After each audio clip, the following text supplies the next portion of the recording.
हर रोज नई कहानी देखने के लिए हमारे चैनल को सब्सक्राइब कीजिए और बेल आइकन को प्रेस कीजिए। भूतिया घड़ी हिंदी कहानी। मारो इसे और मारो इसे, ये इसी लायक है। अरे मारो यार। सरपंच जी, कालिया को चोरी करते हुए हम सब ने रंगे हाथ पकड़ा है। अब इसे गांव से बाहर निकाल देने में ही हम सबकी भलाई है। तो देर किस बात की है, अभी इसे धक्के मार के इस गांव के बाहर का रास्ता दिखा दो। अरे सरपंच ऐसा मत करिए, मुझे एक मौका और दीजिए, मैं दोबारा कभी चोरी नहीं करूंगा। लेकिन गांव वाले उसकी एक नहीं सुनते और उसे मार मार के गांव की सीमा के बाहर निकाल देते हैं। मेरे कमर दर्द के मारे मेरी जान निकली जा रही है। कम वक्तों ने जम के धुलाई की है मेरी। अरे भगवान करे इनके गांव में भूचाल आ जाए, धरती फट जाए और सब गांव वाले उसमें समा जाए। चलते चलते कालिया जंगल में पहुंच जाता है। उसे वहां एक प्रयोगशाला दिखाई देती है। अरे इस जंगल में ये अजीब सा दिखने वाला घर किसने बनाया है, चल कर देखना पड़ेगा। कालिया प्रयोगशाला के पास चला जाता है। दो वैज्ञानिक प्रयोगशाला में बातें कर रहे होते हैं।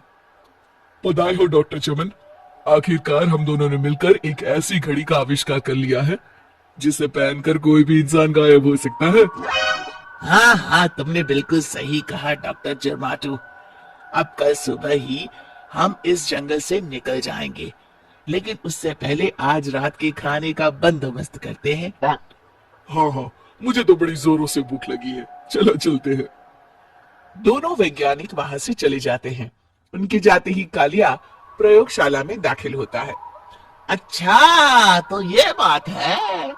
कालिया बड़े से कांच के अंदर रखी घड़ी को बाहर निकाल लेता है और अपनी कलाई पर बांध लेता है। फिर घड़ी में लगा बटन दबा देता है। कालिया को एक जोरदार झटका लगता है। कालिया अपने आप को आईने में देखता है तो उसका पूरा शरीर पूरी तरह से गायब हो चुका होता है। अब तो जो चाहे वो कर सकता हूँ। सबसे पहले मैं उन सभी को सबक सिखाऊंगा। गांव वालों, मैं आ रहा हूँ। कालिया गांव की ओर चल पड़ता है। थोड़ी देर के बाद दोनों वैज्ञानिक वहां आते हैं। अरे ये क्या, लगता है कोई हमारी घड़ी चुरा कर ले गया है। ये देखो पैरों के निशान। अब क्या होगा, अगर वो घड़ी किसी गलत हाथों में पड़ गई तो अनर्थ हो जाएगा। तुम चिंता मत करो, हमारी घड़ी में जो बैटरी लगी है ना, वो सिर्फ 24 घंटे चलेगी। उसके बाद वो घड़ी काम करना बंद कर देगी। उधर दूसरी तरफ गांव में सरपंच अपने घर में सो रहा होता है। तभी एक आहट से उसकी नींद खुल जाती है। अरे कौन है, कौन है वहाँ? बड़े मजे से सो रहा है, आज मैं तुझे नहीं छोड़ूंगा। कालिया पास में पड़ा डंडा उठाकर सरपंच की पिटाई शुरू कर देता है। ये ले, ये और ये ले, इसी लायक है, ले। आप मर गए। अरे अरे ये क्या हो रहा है? अरे अरे कोई बचाओ मुझे, मेरे घर में भूत आ गया है। सही कहा, मैं भूत ही तो हूँ, ये ले। अरे भूत जी, मैंने आपका क्या बिगाड़ा है, मुझे छोड़ दीजिए। आपको क्या चाहिए? तेरे घर में जितना भी पैसा है ना, मुझे ला कर दे दे, तब मैं तुझे छोड़ दूंगा और यहाँ से चला जाऊंगा। सरपंच अपनी तिजोरी से पैसे निकालकर एक बड़े कपड़े में बांधकर जमीन पर रख देता है और कालिया वो सारा पैसा लेकर वहां से चला जाता है। दूसरी तरफ जमींदार गांव के चौराहे पर खड़ा कुछ लोगों से बात कर रहा होता है। इस कमीने जमींदार ने भी मुझे बहुत पीटा था, इससे भी बदला लेना तो बनता है। हाँ?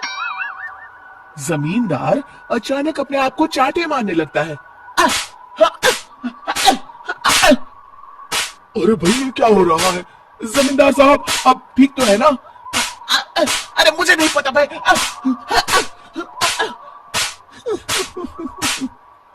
मर गए रे, ये तो पक्का किसी भूत प्रेत का काम है। जमींदार के अंदर कोई भूत आ गया है। इससे पहले कि ये हमारे अंदर आ जाए, मनोहर भाई अपनी जान बचानी है तो भागो यहाँ से। ये क्या? अरे बाप रे बाप, मुझे तो भूतों से बड़ा डर लगता है, मैं तो चला यहाँ से। अगली सुबह इस घटना से पूरे गांव में दहशत फैल जाती है। सभी गांव वाले आपस में बात करने लगते हैं। अरे भाई, पता नहीं कहां से हमारे गांव में एक भूत आ गया है। उसने कल रात को सरपंच और जमींदार की खूब पिटाई की और उनके सारे पैसे भी लेकर चला गया।